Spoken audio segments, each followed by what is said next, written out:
All right, folks.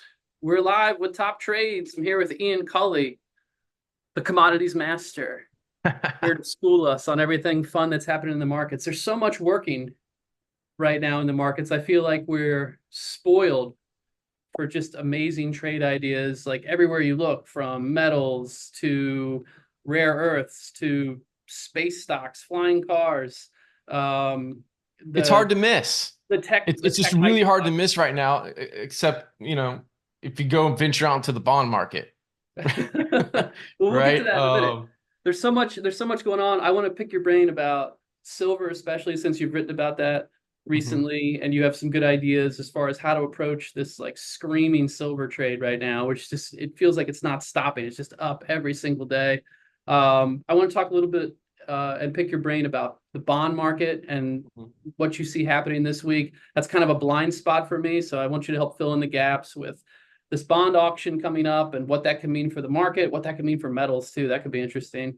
And then, like we said, there are just so many big, amazing themes in this market that are working. We've seen what's happened with like those space stocks like Rocket Lab, like ASTS, just like screaming higher. These stocks that like we thought would be long dead that were just exploding in the post-election rally, and we V-bottomed and now we're back, and like the bulls are just dancing all over this market. We have a full portfolio, as full as it usually gets. We are just long and strong here, and it's a bull market when all the Kathy Wood stocks are up Yeah. and all these like also ran tech stocks are moving. The semiconductor stocks nobody wanted, a couple months ago are starting to rip higher again after like false breakdowns too. Stuff is working in this market. Our portfolio is all green. So I'm looking to, aggressively take those profits this week, when we get the chance, and just rolling them into these new themes because I feel like everything's happening just lightning fast. But I mean, as far as lightning fast goes, nothing has been faster than the silver trade Yeah, that true. we've But seen to developing here. to your point about Kathy Wood stocks, I mean, that was the first indication that the speculative growth was back. And like I Yeah. was as bearish as anybody. Mm-hmm. I thought we were going to go back down, retest the former lows, maybe even undercut those April lows. I mean, I was really bearish. But Sure. then when ARC broke back above 45, 46 and started to run, like, oh, wait a second. We might have something on our hands. And Yeah. here we are. And so many big bases that are just like extending. Like, and we can go over those charts in a minute because there's so many great trades out there. And, in a market like this, I feel like planning is so important because you don't want to be stuck just chasing. Like there's so many great setups, but there's also this stuff that's just blasting higher. And I'll share my screen now. We're talking about like just this. I just have SLV up right here.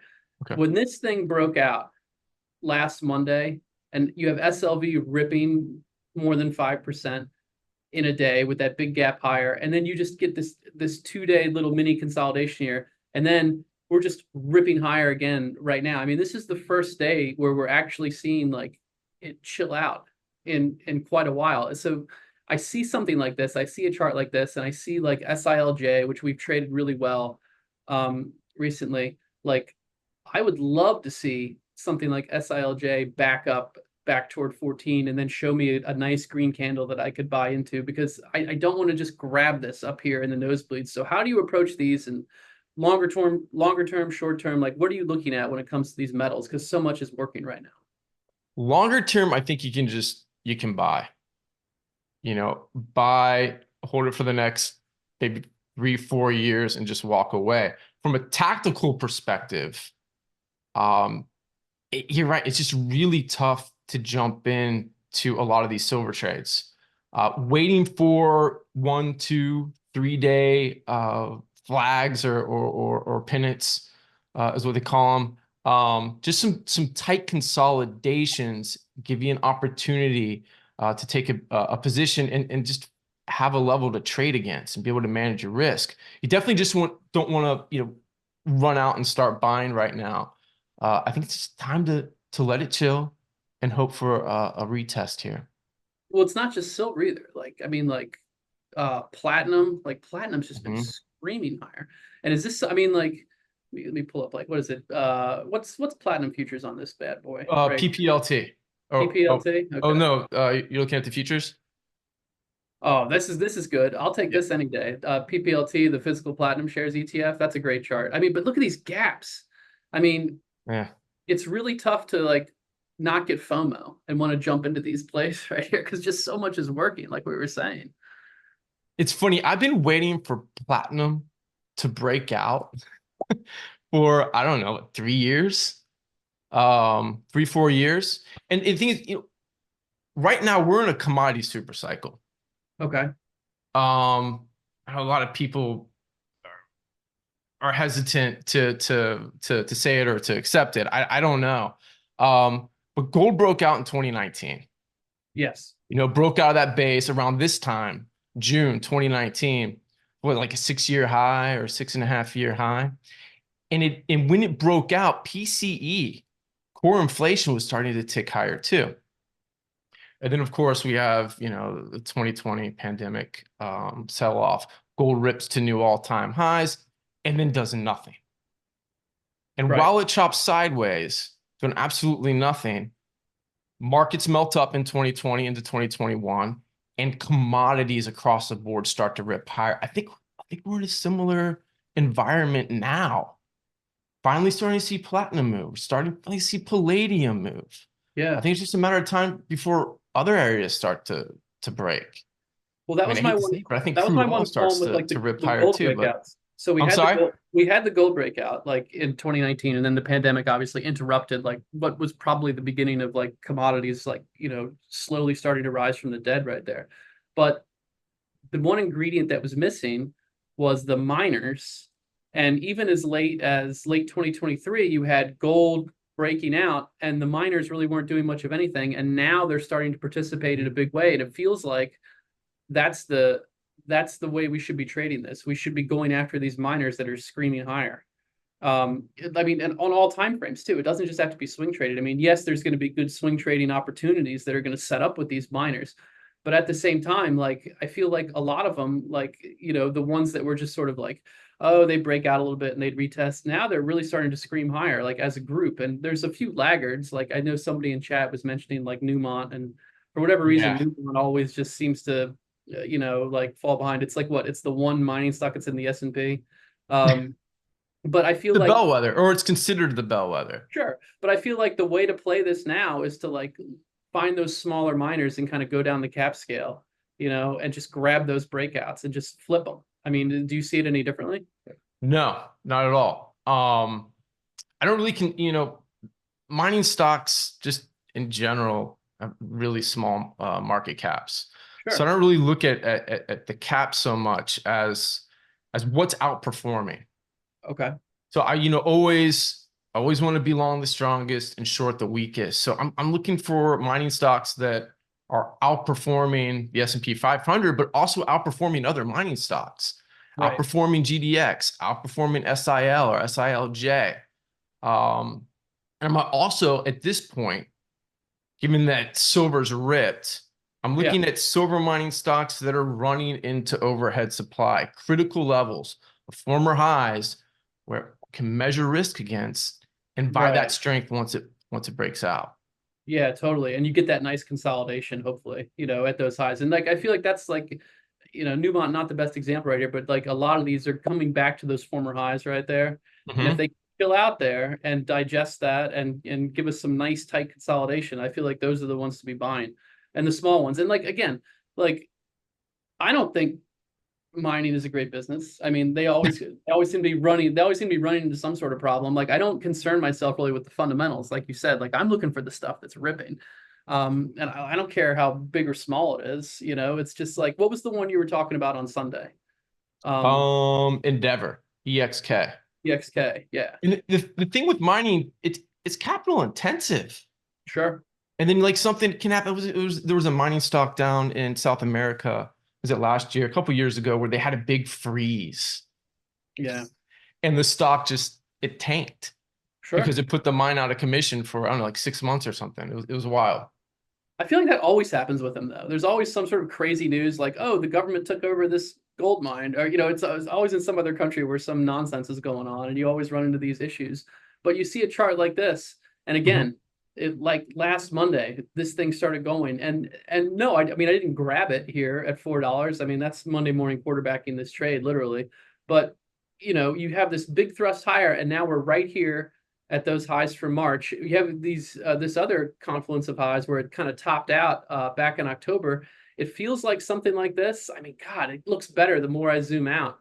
You know, Mhm. we have these levels to work against. It feels like number one, we have a real change in trend here. It's not just, like, oh, we're going to get some more chop. It feels like this thing is out of this downtrend that it's been in since that big spike, that post-COVID ramp right there.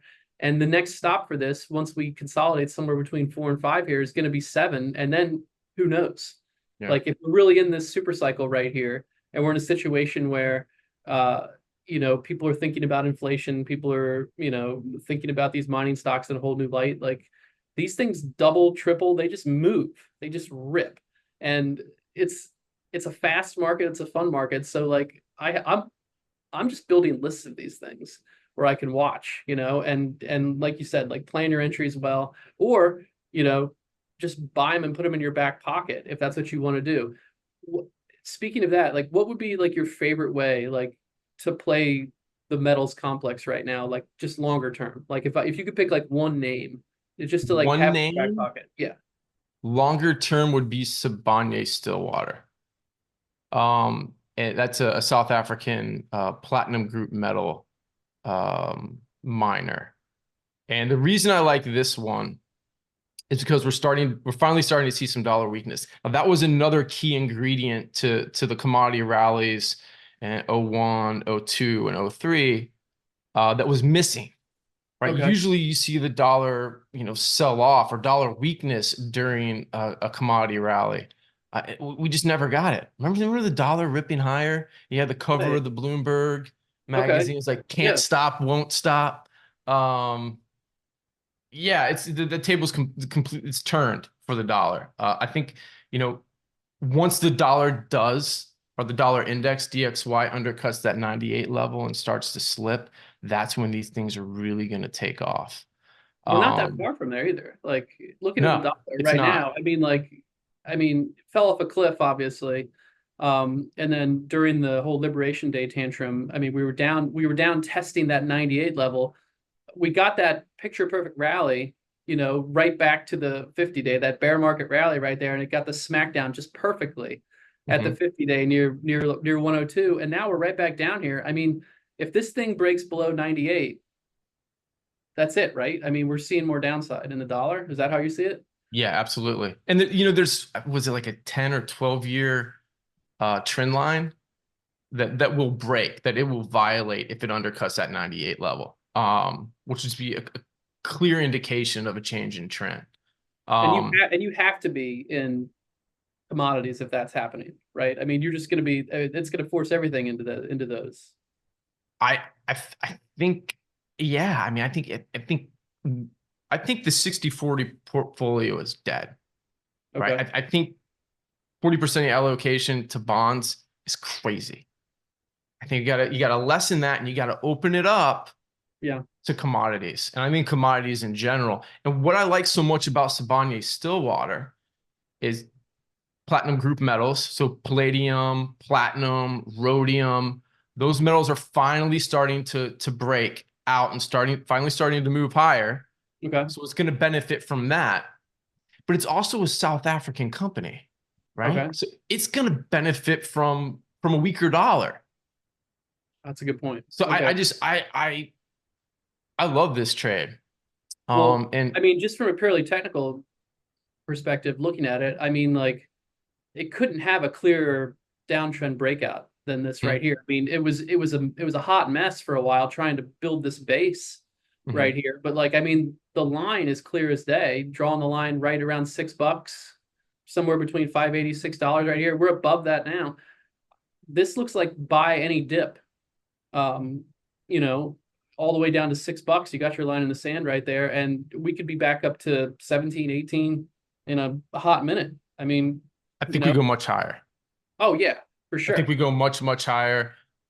gold above 5,000, rip into 8,000. I think platinum and palladium are gonna track gold.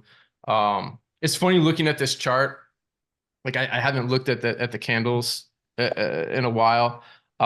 Just kind of been using line charts and Longer term just look. just classic bar charts. But it's funny looking at it, and as you zoomed in, going back to 2024, when gold broke out in 2024, I think it was like February. I looked at this chart and I was like, all right, Siboney, Stillwater, all right, we got a double bottom here. That would be like right around here, right? Right. I was like, double bottom, the thing's gonna rip, love this stock. And I was what, a year and a half later. Yeah, it only took a year and a half, but I mean, you get that messy base building process in some of these, you know what I mean? And I feel like this is like a really perfect example of that, where you have like a total flush here before earnings and then it rips. So it's going from like $5 all the way down to $3, and it's really trying to build this base. And then finally you have the 200-day curling higher, in this situation. When was the last time the 200-day was curling anywhere near higher? It was in 2021, Right. when everything before was it topped, yeah. Post-COVID, where we're finally seeing it. It's bled off all of that exuberance from the past few years, and that big commodity peak in the summer of 2020.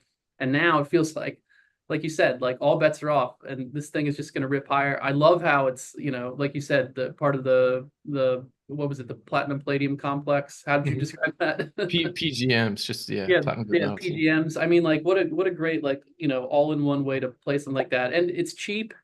Yeah.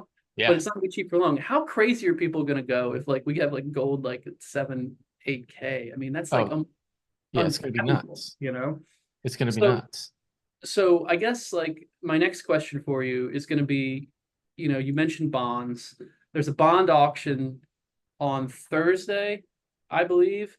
Yeah, why does that matter for us, and why does that matter for these trade ideas, and what could we see happen if we see another bond auction like we saw last month? At this point, the reason the bond auction is so important this week is that you have bond prices retesting critical lows. Okay. If bond prices are going to bounce, this is the place. They're going to do it down here. I pulled up TLT just to get some perspective on this. So like tactically, this would be the spot for it to run back to like 89, 90 for TLT. Is that what you're saying? Yeah, or even run as high as 99 or 100. If we get an honest to goodness bounce in bonds. Now that's not where my head's at. I just think I don't think anybody wants them, and I don't think there's any reason for anyone to buy them. And I think that's the problem, and that's what we're gonna find out Thursday, at the auction. And paying attention to bond auctions. I mean, I've been writing about bonds for about 4 years now, and I don't pay attention to these things, unless I'm holding a position and I just want to be aware of potential volatility, right? And that speaks to just Europe pulling out of the treasury market. Okay. It speaks to the risk that U.S. treasuries hold now, specifically the further out on the curve, the 30-year.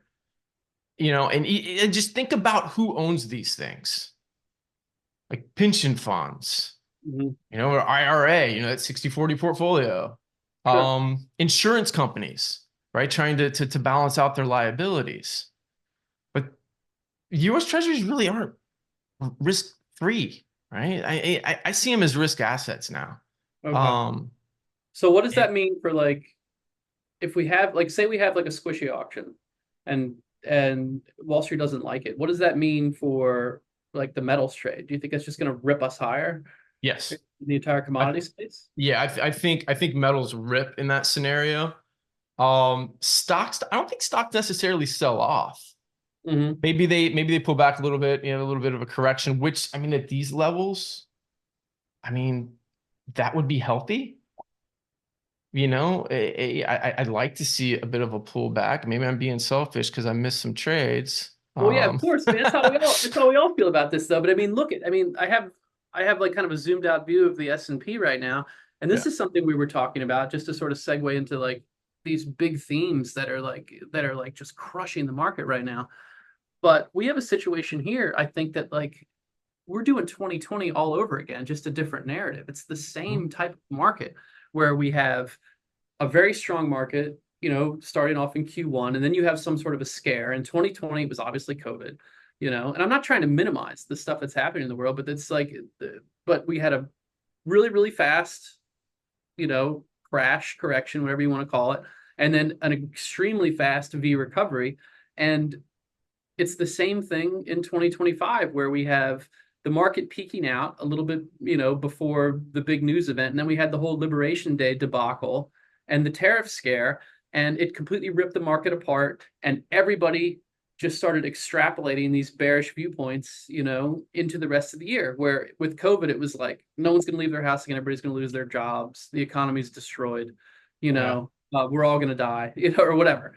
And it was very similar, different but similar this year, where it was Trump's going to destroy the economy. These tariffs are never going to get resolved. They're way too high. It's going to wreck the world economy for a decade, and all this other stuff. And we're going to go into recession. I mean, what were the recession odds? Or just a month ago, they were like above 50%. Now they're like 20%. I think is the consensus. It just keeps on dropping. So you have this huge shift in perspective, and then the market suddenly decides, well, maybe things aren't as bad as we originally thought. And then you have this massive ripper. And I mean, what we were discussing over at the trading desk and in chat and all that. Like, once we got back above the 200-day right here and we started getting a little shaky, we tried to play both sides of the market because it felt like, okay, we have this massive recovery right here. Now it's time for things to chill out. And it won't. It Hmm. won't stop.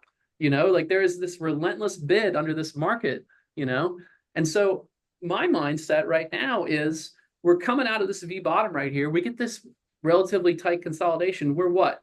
We got to be less than 2% from those highs Hmm. right now, right? Yeah, Yeah. we're just about exactly 2% away from those highs set in late February before this thing dropped.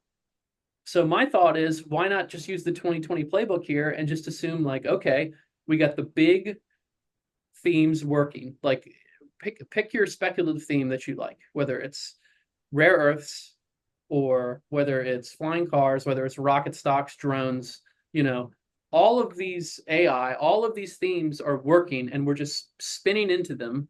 Traders are ruling the market. Retail trade is back. Retail trade will not die. They don't care about the market getting crushed. They're Mhm. buying stuff back up again. What if we have a situation where we break out to those new all-time highs, the market rests a little bit later this summer once things cool down, and then we just get a Q4 ripper again, and we start seeing things like Tesla and GameStop gamma squeezes. It might not be the same names, but you know what I'm talking about. We get that big speculative hockey stick going into 2026. I know that feels like ages from now, but at the same time, like it feels almost inevitable that like this is the type of market we're getting back into just because of what's working. Right. Right. But you made a couple of great points. It's not going to be the same names. I Yeah. mean, definitely the names that worked in 2021 that ripped higher are probably going to rip higher this time around as well. But we're not going to be chasing out after Chewies Right. of the market. It's not going to be the telehealth TDoc. Oh, right. That's another good one. I forgot about that one. Right. Right. It's going to be QBTS and other quantum Yeah. stocks. It's going to be, Rocket Lab. Um, pick your ticker. But what was really interesting, I thought was a great piece of information a few weeks ago, or even 2 weeks ago, is that our shorts weren't working. Right. Yeah. Right. The shorts weren't working. And that was like the first tip off, like, hey, we held that Reddit trade for a little bit, made money on it. But it Yeah. didn't really perform the way we were hoping it would. And then the That's HIMS trade, I mean, it jerked us around, and it just did not work out. It just would not drop. yeah. Doesn't mean it won't, but it's not dropping right now. Right. Exactly. That's just it. It's like, you you see these shorts setting up, these potential shorts setting up, and like Hims is a great example where, I mean, you have a heavily shorted stock that, I mean, it's a wild trader. Number one, it had hockey sticked off of the 200-day right here, and then it was obviously running into some trouble at those former highs. Because I mean, like this chart doesn't even really do it justice. It moves so much. I mean, the peak to trough or the trough to peak move right here, just from late last year was 200%. Yeah. You know, and it gave all that back, and then it's back up here again, and then we have like, I mean, it's kind of a mess right here, but it would not break down. I mean, Right. buyers were stepping in every day when this thing dropped below 54, and they would not stop buying it. You know, This and is then bullish. This is yeah, a constructive consolidation. yeah, Buyers are accumulating, just like buyers were accumulating Siboney Stillwater over, you know, a 3 year period. Now they're accumulating Hims, you know, and I think this thing goes higher. Well, it's an incredible story. I mean, and I think that's what really helps you in this market. Like you have this huge growth story, and you have a situation where they're, I mean, you know, they're not minting money right now, but I mean, they're getting into every market. They're into Europe now. That was this big candle right here where they had that acquisition of that Europe telehealth company. Right. You know, and I mean, it flamed out, obviously. It got a little too hot right there, a little too close to the sun. Icarus move right there, trying to get above 64 and then drop back down to this range, but it's not going lower. Yeah. And I mean, that's massive information for a stock like this, because obviously there's huge short interest in this. I mean, at last I checked, they might have gotten, you know, squeezed out a little bit last week when, you know, we had that big move that finally consolidated. But at the same time, I mean, like this thing is rocket fuel, and rocket fuel ASTS. I mean, that's a whole other animal right there too. You know what's also interesting about the Hims chart? If we go back and look at the peak in earlier this year, yeah, what was the story? Was it Amazon was entering the market? Yeah, I guess that's what started crushing it. I remember right, that. and then now look where we are. We're back at those levels, but it's not a bullish. I mean, excuse me, it's not a bearish narrative. It's a bullish narrative.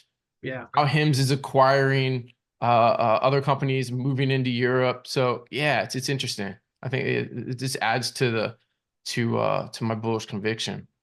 well, yeah, and it comes down, like, again, it comes down to these themes too. Like, I mean, when we're in markets like this, it's all about rotation from this is the hot theme this week, or, you know, like we've been speaking, getting jerked around, like the second half of our, you know, QBTS trade. I mean, it feels like, you know, it's like, oh man, we're down so big, and oh, it's up so big, or oh, there's all this infinite volatility. And then you look at the daily chart and you're like, oh my God, this thing is just like making, you know, this nice flag here.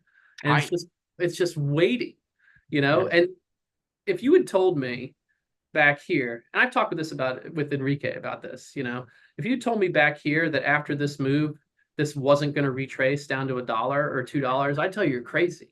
Yeah.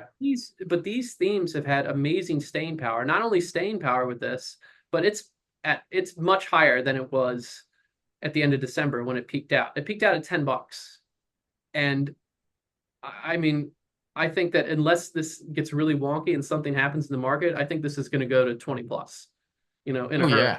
And when it does, we could get another one of the candles like this, where it's like a 46% day, and, you know, and all hell just breaks loose, and people can't buy this thing fast enough. And that's just the kind of market that we're in. And there's even rotation within the themes, this inter-theme rotation, where it's like one day it's QBTS. Like, what about like IONQ, which is like a chat favorite that people like to talk about? You know, this one's sneaking up again. It looks a little bit different, but at the same time, you know, very similar situation where these things just caught fire right before the election, and then they got caught up in that post-election mania. They retraced this thing, danced right off of its 200-day, once in March and then another time in April, and now it feels like it's setting up again to at least go back and test 50 at some point. And then from there, if we get some consolidation again from there, I mean, who knows? You know, people's imaginations are just running wild with some of these themes out there, and we just have to stay on top of it. You know, and I think when it comes to imaginations, you know, in terms of any story out there right now, I mean, quantum's it, right? It's funny. I have IONQ just below QBTS on my watch list. Yeah, because And then Alan mentioned QBT. RGTI, Rigetti, and Hmm. again, this is another one. Rigetti, nowhere close to testing its 200 day. I mean, this thing could mark time, a little bit longer, but again, it wouldn't surprise me to see it back at 20 in a hurry. That's a double from here. Yeah, that's We're wild. trading around $11, so you got almost a double there, going up back to those January highs right there. But this is some damn fine looking consolidation, and I mean, let's face it, like very speculative names right here. Hmm. you know. And QUBT is another one. David just put it in the chat. I haven't looked at that one yet this morning. I know they said that one was moving. So yeah. Hmm. So back to that whole intra theme like rotation, they'll like trade places, on any given trading day too. You'll have a day where like QBTS and IONQ are resting, and then you have QUBT. I don't know if it has news or it just is catching fire today, but it's up double digits today and starting to break out and close that gap finally from where it peaked out and got exhausted here in December, January. So again, similar but different charts in that group right there. But man, I mean, the opportunities, they're just right in front of our face, you know? Yeah, And this, and it's funny you mentioned like rotation, and yeah, I track all the quantum stocks, or a handful of quantum stocks on my watch list, and I've been looking for signs of relative strength. Right? I'm mhm, looking for those strongest names, and right, there's really no rhyme or reason day to day. Like, maybe QBTS will be green, but then IONQ and QUBT will be red. yeah, Um, and it's that constant rotation that we're seeing within the theme. yeah. Um, And I feel which is like incredibly for me, bullish, right? yeah, for me at least, like it's not about like I gotta buy every single one of them. Right. Like I'm perfectly content. Like when it comes down to it, like I'm perfectly content just with smart trade management and something like this. Like Right. we caught this rip here, all right, and we were able to book like 500 some percent on half or however much of the chunk that you wanted to take off the table. Take half off right there. You have more than a free ride. Hmm. If you're booking a gain like that, and that gives you more of an ability to sit on your hands through a consolidation like that. So I'm not just like, okay, I'm out of this one. Let me try to jump into QUBT or like IO1Q. Right. I'm already sitting on these big gains right here. If this continues and we don't see a total dump in the quantum names, and these just don't totally fall apart, this will have its another day where we get action like this, where we saw it, just completely shoot up. And that's a great time to exit. You can just take profits on the strength right there on the second half or however much you have left of your position, and you're golden. And that way you're not just like kind of chasing your tail, like, okay, I'm going to buy this one because it's up 10% today. And then you got to sit and wait on that one too. Right. Yeah, you don't want to buy into something that's up 10%. Yeah, it's so Um, and that's just it. When we're working with options, it's tough sometimes to watch some of these breakouts because it's people want to play Pokemon and they want to catch them all, but the reality of it is like you're not going to be able to get every breakout in this market. We all have limited capital. We have a certain amount of money allocated to our speculative short-term trading, swing trading, whatever it is you're doing with it. you mhm. know so we're never going to be able to be like, oh, I got that one and I got that one and I got that one. We can grab as many as we can, with the capital that we have, but then it comes down to just managing those trades smartly. And then when you take the profits on those, you're ready to reset, and hopefully the market's playing ball with you too and ready to reset, and you can put those winnings back into a new play and then just start stacking them. Because Yep. we got to make hay while we can, man. I mean, because like you said, like if we're in this like 2020 market again, we're gonna have a couple months where it chills out a little bit, and we're gonna get those retracements. We're gonna get a little bit of a corrective action, and it's gonna set us up for the next move higher. But right now, it's just time to just like grab the stuff that's breaking out, that we can get. Sun's out, man. Sun's Some, out. yeah, exactly. But Yeah. it's also good to remember, price doesn't move in a straight line, Mhm. right? So, again, let those runners chill out for a little bit, and always remember that the market's constantly offering us opportunities. There's Yeah. going to be another opportunity just around the corner. So there's absolutely no reason to chase. Yeah, exactly. Like why kill like, your smart returns? Like we've been catching the breakouts that we can on the way up.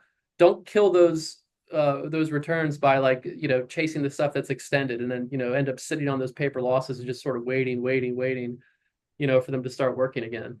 Um, I think another group that's like potentially ready to rip higher is crypto right here too. I mean, I posted this in chat earlier this morning.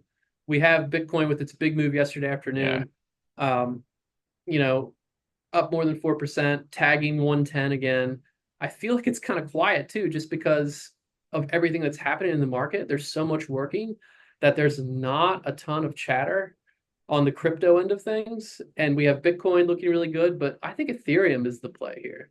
Um, I mean, it's retracing a little bit after popping above that 200-day for the first time right there. But man, this big move off the lows, I feel like this is the catch-up trade right here. And if we can get, a solid extension off of this dance it's been doing just below its 200-day right here, which is the pale blue line, Hmm. I feel like 4,000 is not crazy.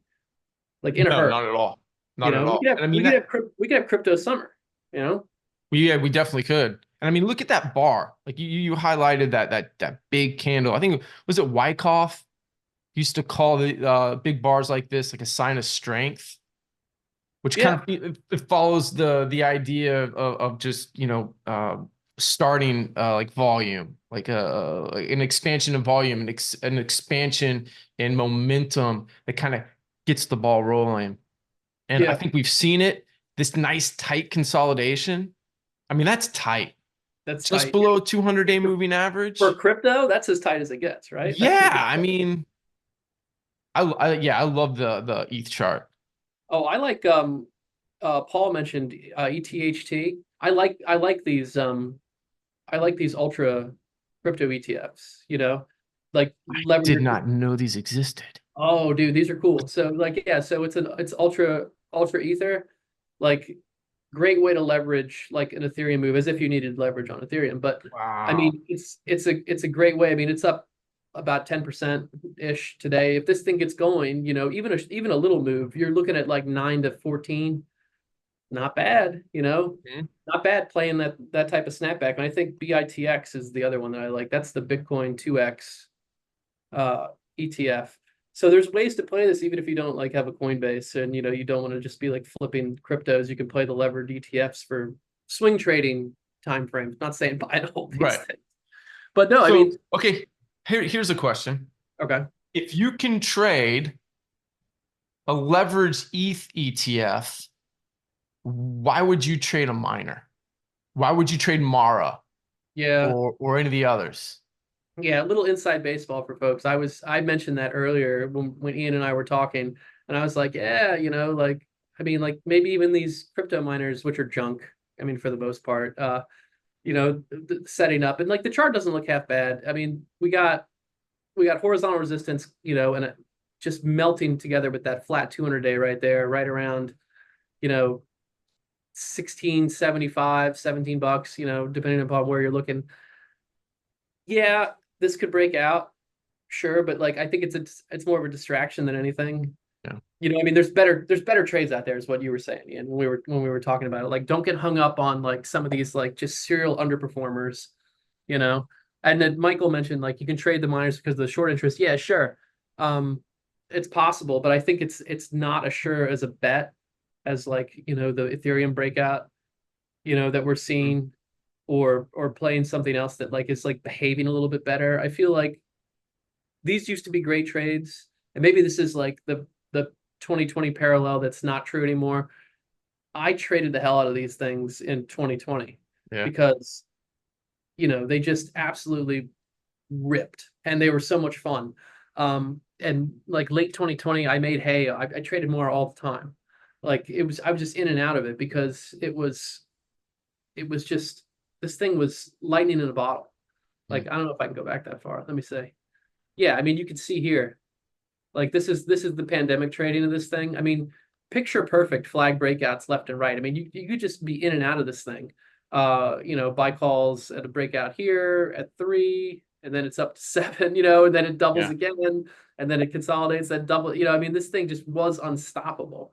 But there's definitely been a change in character in these things, with all the electricity cost talk and how a lot of them are pivoting to, AI, and that sort of thing. So I think like the business aspect of it's not what people hoped it would be, and the reality of it's kind of catching up, And so while I think the chart looks decent, yeah, I think you're right when you say like, okay, like why would you trade this when you could trade like a levered, ETH fund and just call it a day, because that thing's going to move. Whereas this one, lately you get these big red bars in there. It looks like it's going to do okay, and then you get a day where it's down 17%. And that doesn't always feel good. Right. And I know Enrique's talked about it in the past. Like when it comes to crypto, why not just trade crypto? Right. We have those ETFs now. Like if you don't want to open a Coinbase account. Plus, I mean, Robert's asking me about BTBT, if I think it's a junk. I don't know. Yeah, maybe. I don't know. I don't see it, like I don't really have anything fundamental to say about it. I think the chart looks like it's setting up for something, but when it comes down to it, it's like what I said before. I can take a limited amount of trades at any given time. And so like if I look at something and I'm like, oh, that's not bad, not bad probably isn't good enough in this particular market. I want something that's great. Yeah, in this environment, for sure. Because you can absolutely, in this environment, like making money, whether you're buy and hold or whether you're position trading or swing trading, whatever, making money is not an issue when the market's going up. But if you want to produce alpha, if you want to outperform, then I think you got to really work hard to be in the best of the best. Because when all's said and done, if we have a 8% move in the S&P, and you're just sort of grabbing on some stuff, and a couple of them maybe underperform and a couple of them are okay, and you end up being up like 9%, 10% over that time period, then you've missed out. You missed out on some of the big outperformers that are going to really push you over the edge there. Because then when we do get to the summer doldrums, which are going to happen probably at some point, you never know what's going to happen in August, right? So you could get to that point where the market's in correction mode, or we're just marking time, or we're just in a sloppy market, and then you're just sitting on your hands. If we banked all this outperformance from a time period like this, we're golden, and we can start building our lists again and wait for those consolidations and wait for those breakouts, and then just do it all over again once we start ramping into who knows, late Q3, Q4. And again, I'm just sort of mentally mapping what might happen in markets. It could be totally different, but just thinking strategically, like that's how we want to run it.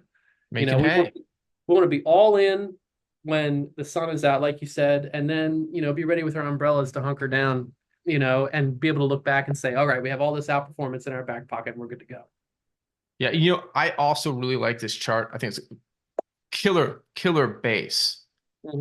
But it's really tough to buy BTBT when it's basing below a flat 200-day moving average.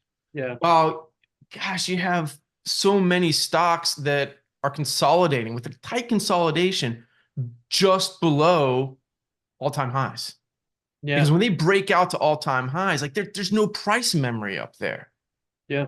It's the imagination, it's the dreams. I mean, it's the moon. Right. Yeah. BTBT breaks above, its March highs.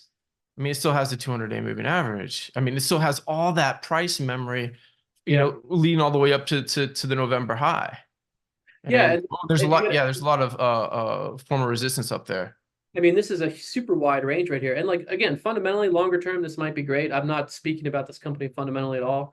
But like, if you have a range that this thing has been locked in for since 2023 with the highs of 5-ish and lows around $1.70, or really like around $2, it usually catches a bid somewhere down there in the ones and gets back above $2.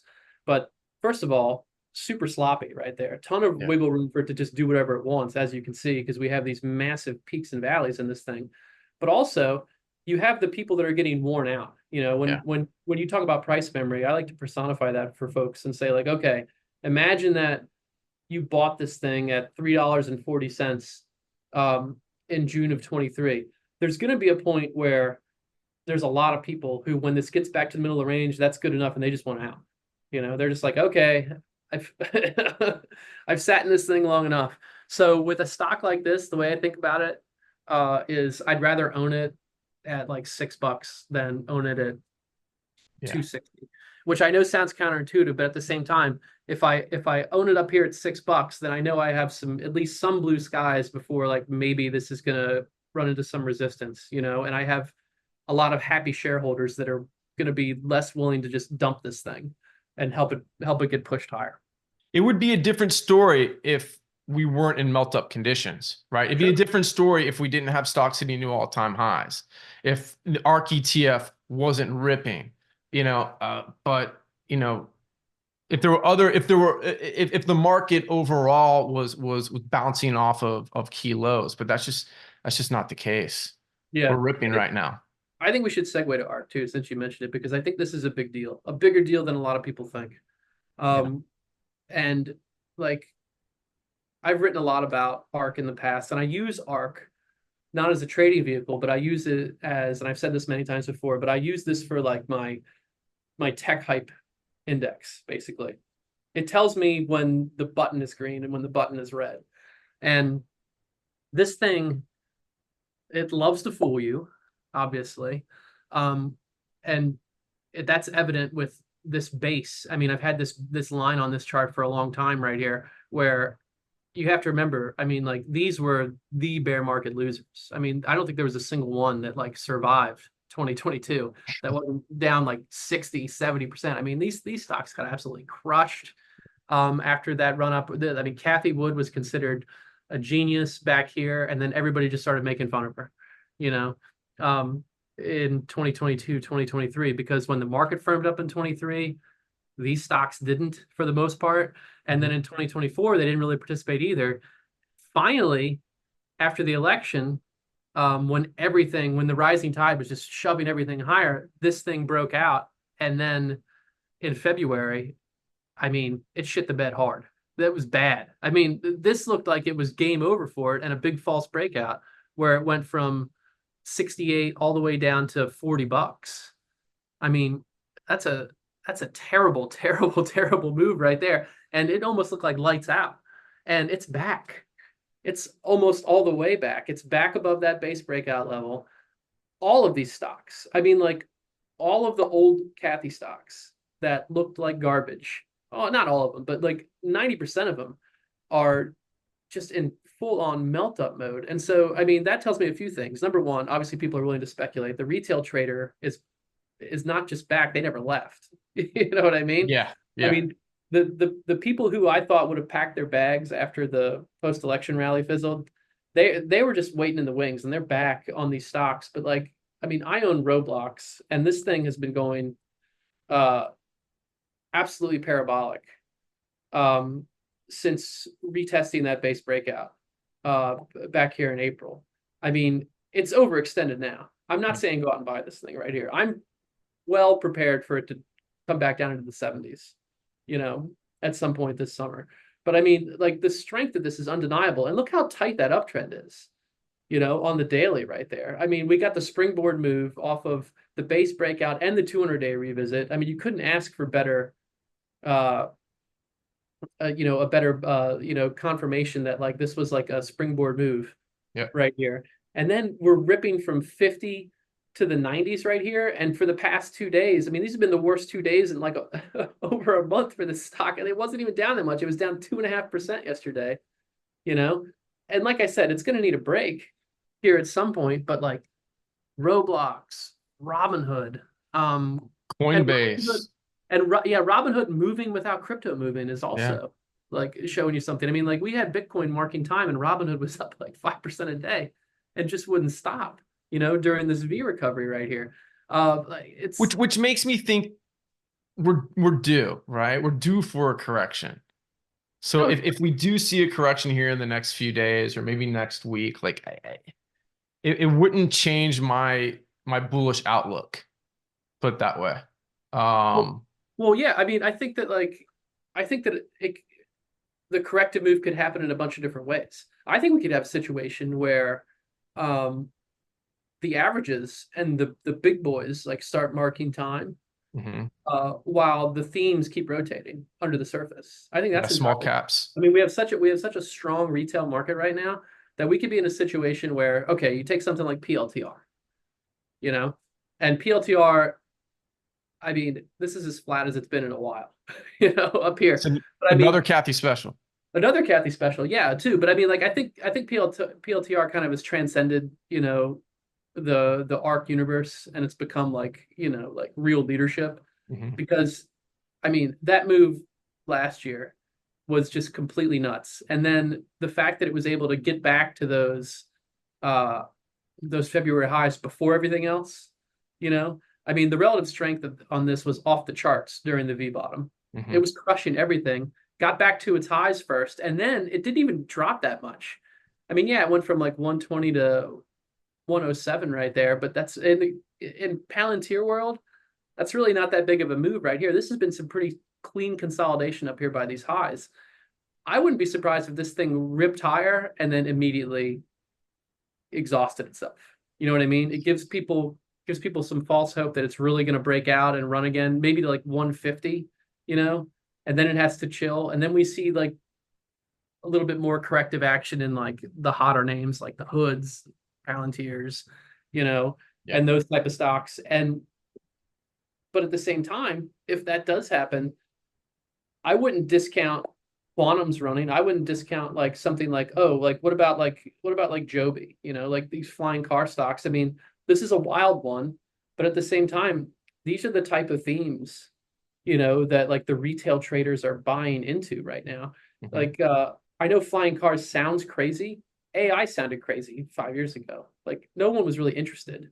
AI, it's not like AI just sort of came out of nowhere in 2023. It didn't exist before, and someone was just like, I discovered it and we're going to do this. No, it's just like it was a tipping point Yeah. for that idea, and it caught, you know like we could be at various tipping points throughout some of these tech themes, and we'll look back in a few years and be like, oh, that was so obvious, Yeah. you know when in reality it's kooky. It sounds like science fiction right now, but like You these know what what sounds is like science fiction?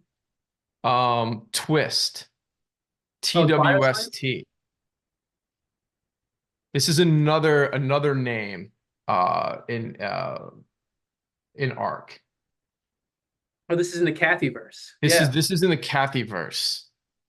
Well, Obviously that's the not as strong as some of the other names, but if we're gonna get a melt up, this could do really well. It's a bioscience company. I think it's located in Oregon, or maybe it's okay. located in Seattle. It's in the Pacific Northwest.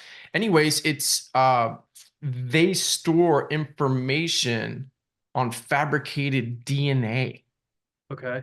So it's almost like cloud Oh, okay. storage. I see what you're saying. And they supposedly, I don't know if this is true, but supposedly they can fit the entire internet in a shoebox.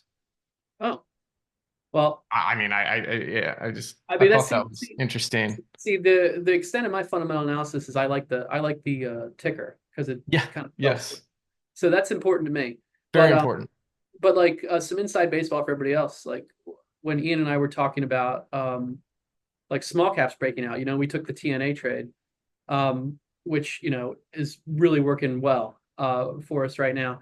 I was talking about XBI too, Yeah, because we're seeing kind of a similar thing where, I mean, small caps and biotechs, talk about stocks nobody's wanted for a while, and it's like we're in that part of the cycle where retail is kind of moving down the cap scale, and it's not just retail either, but you have like people moving down the cap scale and looking at these other opportunities right now and rotating into them. What if we're in a situation with XBI? And for the record, I hate XBI. I hate biotechs. They're tough to trade, and like look at this mess. You know, yeah, like the more you zoom out, the uglier it gets. yeah. But from a tactical perspective, you know, what if we're looking at a situation here where everybody who wanted to sell sold this massive breakdown here, that gap lower, back in March, and now there's nobody left to sell, and we have a situation where this just blasts right back through its 200-day, and it's at $100 soon. Right. I think that's entirely possible. I don't think it's probable, but I think it's entirely possible in this type of market environment right here. And then you bring up a name like Twist, which kind of fits the bill too. Yeah. This is not the themes that people have been chasing, but they're starting to curl higher and they're starting to get back to those breakdown zones, and I haven't looked at this one in a while, but I know is CRISPR still a Kathy one too? It is. Yep. So It's this is four. getting interesting too. Like Yeah. this one right here. I mean, it's peaking out above its 200 day. I don't think that means much necessarily because it's done that a few times right here. But I see green candles Yeah. starting to stack up on each other right here. So it makes me think like, okay, like, if we're in a situation where, let's say the quantum names, oops, I'm just typing in random Q tickers that don't mean anything. Like the quantum names, like what if like we get a situation where we get some blow off tops in these and they cool off? What if people Yeah. start rotating into biotech? I think it's entirely possible in this environment. Yeah. It makes a lot of sense.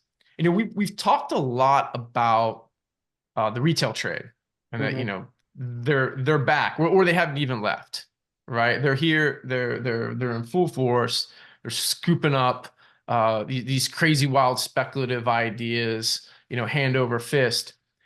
How long does that last until managed money has to step in? Right. They're Right. getting their I mean, hands they on can't is just what sit you're on the saying. sidelines and watch this happen. The phone's going to start ringing. Yeah. Um, so Well, I think that's, I mean, and I don't have an answer. Enrique kind of hinted about that the last time I talked to him a couple weeks ago on this call, where there's professionals that are going to be in positions where they have to buy because they're underperforming. Right. I mean, like where are we Absolutely. at? Let's see. So we're in a situation now where uh, we're almost okay. We're up 2% year to date on the SPY, and there's a lot of sold out bulls back here during this Liberation Day meltdown right here that were late to get back in, and they're probably red on the year, and that's not a good place to be in when July 1st is coming up. You Right. know, yeah, the phone on the desk is going to ring, and you're going to have to buy something, right? Yeah. So yeah, I mean, like if you're in a situation like that, then maybe there is going to be some chasing down the cap scale or down into these like hated themes too. I mean, that makes a lot of sense to me. And again, that could also kind of ruin your plans for the market chilling out for a while. We could Right. be in a situation where the market can't chill out because there's just too much chasing happening, and it's not going to happen for 6 weeks or more. You know, Yeah. which I'm Market fine might. with, by the way. I'm fine with that. If we're going to be in this environment for a while, I'll keep rolling these. It's not a big deal. Roll into these themes. What do we have right now? We have small caps, we have quantum, we have Peloton, which I don't really know what the category is for Peloton, like dead man walking, like COVID trades. You know, Yeah. I own a few shares of this, nowhere close to a full position because I feel like this is one of those companies that uh, could get bought at any time. Because I think it's still a good product or whatever. It's never going to be like, I don't think it's ever going to be the world beater people thought it was going to be back during COVID, you know. But I also don't think it's just an iPad taped to an exercise bike. I think that like they have a good thing going and they have really good brand, and I don't think they're going to go bankrupt necessarily. I think someone would buy them before they would, and so I feel like that's a good backstop, I guess, for a Hmm. trade like this. But this thing can also move, and I feel like it's in comeback mode right here. It looked like it was going to try to get back above $10, back before the Liberation Day shenanigans, and of course it got sucked down the tubes. Now we're back above the 200 day. I think we're at a really good tactical level right here where we jumped on board, where we have this very obvious level around 1720, 17, or excuse me, 720, 730, that Hmm. area right there. And now we're building. I think we could be back at 10 in a hurry. You Easy. know? Easy. I think that's a great target. $10. Get back to those former highs. Get back to where, if you bought up around $10, if you tick the top, there's Yeah. going to be a lot of traders up there that just want to break even on this one and then turn and buy some of the Right. ARC names that are working to buy the quantum. Yeah, Um, absolutely. And I mean, again, like you don't have to get too wrapped up in like the story about a stock like this. I think this is just a pure price action play. And Hmm. somebody's asking what's a full position. I was just talking about shares. I just own a few shares. I bought the calls along with you guys too, like I always do, and I have a regular size position in that because I feel like um, even with the speculative names in this market, I don't feel like we have to go like hardcore in our position sizing, but at the same time, I think full positions are fine um, in this market, even with the speculative stuff. I mean, if we're melting up, we're melting up. We should be in and taking full advantage. Oh man, dude, we've been rolling today. We're rolling like the market. It's noon already, and we're still going strong here. I'm gonna do a couple chart requests because we've been talking so much about other stuff. I've missed out. So somebody's asking about LMT, Lockheed Martin. I mean, yeah, I think it's constructive right here. It's not going down anymore, and it's looking like it's getting tighter right here. And I mean, it could benefit from continued strife in the world, I guess, maybe to some degree, if you wanted to think about it that way. But at the same time, this is one of those plays where I'm like, there's better stuff out there Yeah. right now. And that's just purely from a tactical perspective. I don't think the chart is bad, but I think there's better charts, Hmm. is the way I'm looking at this. I mean, this thing, it, I mean, it really rocketed here up until the election. And then I think this was, a lot of these defense names got hammered on the Trump win, and they're still trying to get sorted out. So I'm more interested in the themes we talked about today than something like this. So that's like Yeah, that's my consolidating below a flat 200-day moving average is from a technical perspective, yeah. And then I had somebody asking about Google. I mean, like I've talked favorably about Google before, and I think it's really good. And I think this is a nice breakout right here. I don't think this is something that we would buy calls on over at the trading desk, just because it's a more expensive share price, so the calls are going to be kind of pricey, Mhm. and that might bump us out of this. But I think it's a good. I think it's a good stock. I think it's a good stock to own. Enrique likes it. I like it. Yeah, I wouldn't mind picking up shares at a spot like this. I think Google's doing a lot of things right, and they're solid right here. The mags in general, just thinking about that, look pretty darn solid Yeah. up here. They might not be like the mega outperformers of this cycle over these next few weeks. Like I want to be in the more speculative stuff since the market's so hot, but at the same time, you can't ignore that these look really good.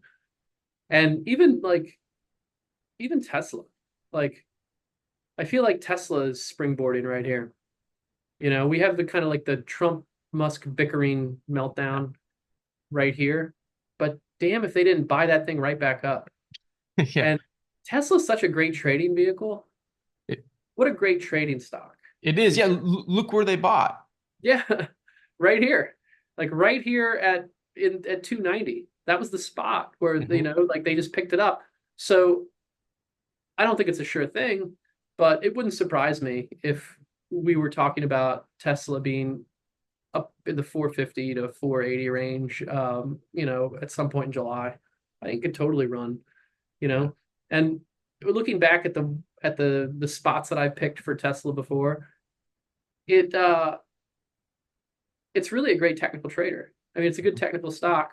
Last summer, um, it feels like when the technicals line up bullish and the story against Musk and Tesla lines up bearish, that's like the time to get in. That's like the trick. Yeah. It's like is everybody mad at Tesla or mad at Elon Musk for something he said or did? Is everybody saying that like whatever Tesla's coming out with isn't real, it's not going to happen, or that their robots are junk, or that full self-driving sucks? Whatever it is, whenever that gets louder and you get to one of those pivot points, it's like it's a buy. Yeah. At We're least in the there. short I mean, term. we're there, right? Yeah, it feels like we're there. I mean, like, could anything get more negative about Elon Musk? I mean, he's losing both sides in the political, debate right now, and he's doing his thing, whatever that thing happens to be. Um, and the stock has gotten hit, but got scooped right up here and is back above its 200-day, back above this very obvious horizontal area near 290. Feels pretty good to me, Yeah. So maybe that's an interesting trade too.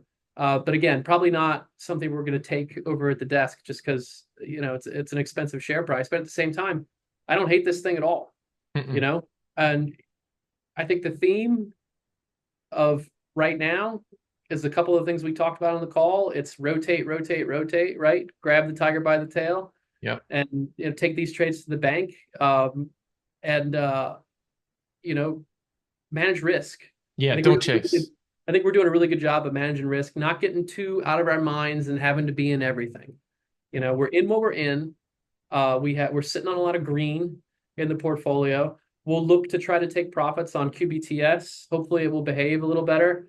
You know, this thing is all over the place, and you can't trust the pre-market moves in this. How many times has it been like way up in the pre-market and then it's down like 10% and then it's back to break even Back by up. one, and Yeah. it's totally insane. So yeah, I'm trying my best because we have such a huge cushion, trying my best to ignore all that and trying to get us out on the next big thrust higher. That would be great. And then we have everything else that's working. You know, we have TNA, beautiful. Doesn't get Hmm. much better than that. It almost feels like it's melting up at this point. Peloton's lagging a little bit today, but I don't think it's going to go down much here. I think it's just building, building, building, and we could see a nice big candle. I'd love to see 2 days like this. Look at plus 11%, Yeah. plus 5%. Come on, give me that. Um, I mean, we have a lot going on, and CELH was the star yesterday. Beautiful. I mean, come on, this is like slowly and but then all at once. You know what I mean? Hmm. Like, and again, this is a company that people love to hate.